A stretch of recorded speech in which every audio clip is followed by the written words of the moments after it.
अद्भुत कहानियों में आप सभी का स्वागत है।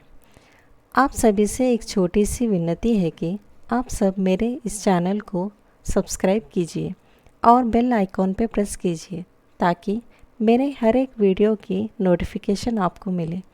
और अगर आपको मेरी ये कहानी पसंद आए तो एक लाइक ज़रूर कीजिए। धन्यवाद। आज की कहानी नई सुबह के किरण। गांव आनंदपुर की हर सुबह में एक अनोखा सुकून था। गांव के रंबाने की आवाज़, किसानों का खेतों में हल जोतना और महिलाओं का कुएं पर पानी भरना।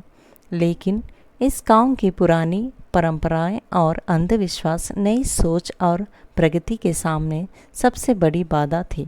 यहाँ के लोग सदियों से चले आ रही रूढ़ियों और कुरीतियों में बंधे हुए थे। इसी गांव में एक साधारण किसान की बेटी सुमन पली पड़ी। बचपन से ही उसने महसूस किया कि कुछ चीज़ें गलत है और इन्हें बदलना ज़रूरी है। परंतु एक लड़की के लिए इन परंपराओं के खिलाफ खड़ा होना आसान नहीं था। यही कहानी है सुमन की, जिसने अपने साहस, शिक्षा और संकल्प से न केवल अपनी ज़िंदगी बदली बल्कि पूरे गांव की सोच में क्रांति ला दी। सुमन का जन्म हरिकिशन और गीता देवी के घर हुआ था। हरिकिशन एक साधारण किसान थे जिनकी ज़मीन थोड़ी ही थी, लेकिन उनके दिल में अपनी बेटी के लिए बड़े सपने थे। सुमन का बचपन गांव के खेत खलिहाने में बीती। उसने किताबों का बहुत शौक था। हरिकिशन ने अपनी बेटी की इस अद्वितीय चाहत को पहचाना और उसे स्कूल भेजने का फैसला किया। जबकि गांव में लड़कियों की शिक्षा को लेकर बहुत से लोग विरोध करते थे। गांव के स्कूल में सुमन सबसे होशियार छात्रा थी। उसे गणित और विज्ञान में विशेष रुचि थी। उसकी अध्यापिका सरोजनी दीदी उसे हमेशा प्रोत्साहित करती थी। उन्होंने सुमन के भीतर यहाँ विश्वास जगाया कि वह अपने सपनों को साकार कर सकती है। सुमन ने 12वीं कक्षा में प्रथम स्थान प्राप्त किया, जिससे उसके परिवार का मान सम्मान गांव में बढ़ गया। लेकिन साथ ही कुछ लोग उसके पढ़ाई के खिलाफ भी हो गए, क्योंकि उन्हें लगता था कि ज़्यादा पढ़ाई लड़कियों के लिए नुकसानदायक है। जब सुमन ने शहर जाकर ऊंची शिक्षा प्राप्त करने का मन बनाया तो गांव के बहुत से लोगों ने इसका विरोध किया। मुखिया रघुवीर सिम्हा ने हरिकिशन को धमकाया कि यदि उन्होंने सुमन को शहर भेजा तो उन्हें समाज से बाहर कर दिया जाएगा।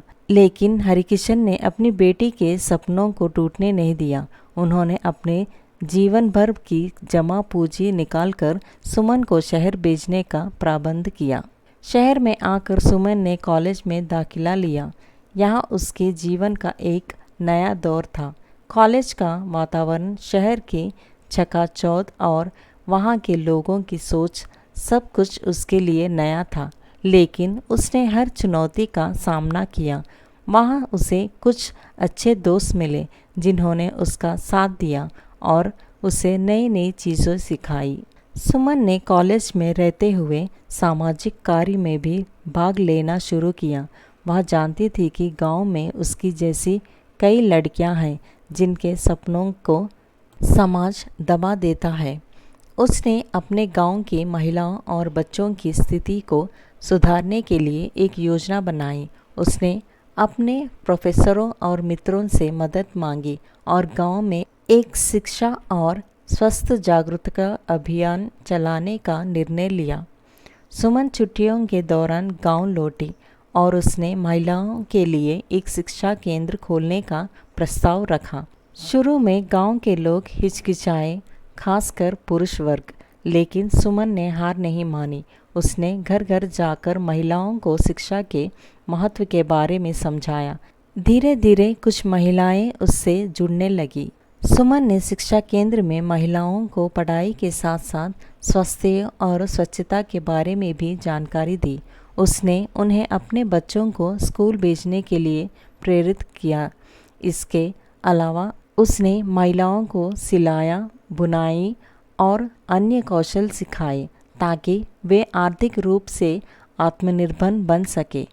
लेकिन रघुवीर सिन्हा जैसे लोग सुमन के काम से खुश नहीं थे। उन्होंने गांव के लोगों को सुमन के खिलाफ भड़काया। उन्होंने कहा कि सुमन की बातें समाज और धर्म के खिलाफ हैं। उन्होंने अंधविश्वास फैलाकर लोगों को डराने की कोशिश की, लेकिन सुमन ने गांव के युवाओं को विज्ञान और तर्क की शक्ति का महत्व समझाया। एक दिन गांव में अकाल पड़ गया था, फसलें खराब हो गई और लोगों में भय फैल गया था। रघुवीर सिन्हा ने इसका दोष सुमन पर मढ़ दिया, यहाँ कहते हुए कि उसकी गतिविधियों के कारण देवी नाराज़ हो गई है। सुमन ने लोगों को समझाने की कोशिश की कि यह एक प्राकृतिक आपत्ति है और इसका अंधविश्वास से कोई संबंध नहीं है, लेकिन उसकी बातें किसी ने नहीं सुना। सुमन ने गांव के युवाओं को जुटाया और उन्हें वैज्ञानिक दृष्टिकोण से समझाया कि फसल खराब होने का कारण क्या है।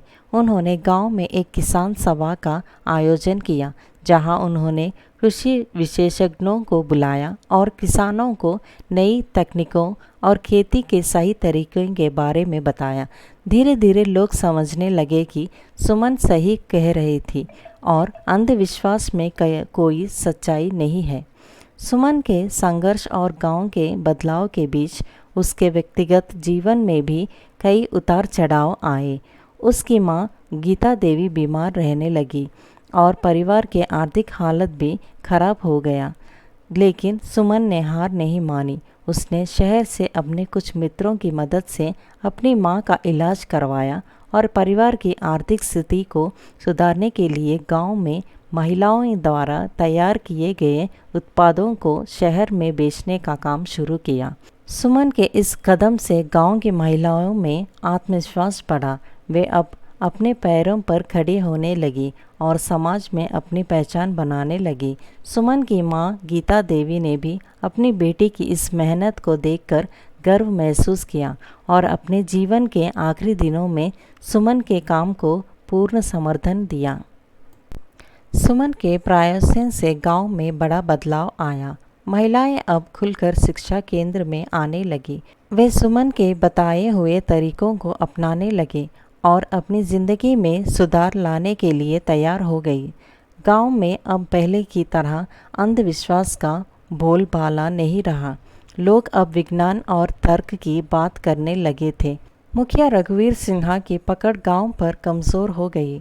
गांव के लोग अब सुमन की बातों को गंभीरता से सुनने लगे थे और उसे सम्मान देने लगे थे।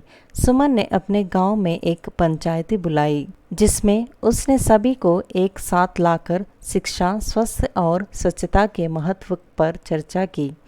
इस पंचायत में गांव के युवाओं और महिलाओं ने बढ़ चढ़कर भाग लिया। उन्होंने गांव के विकास के लिए कई योजनाएं बनाई और उनके क्रियान्वयन के लिए खुद को तैयार किया।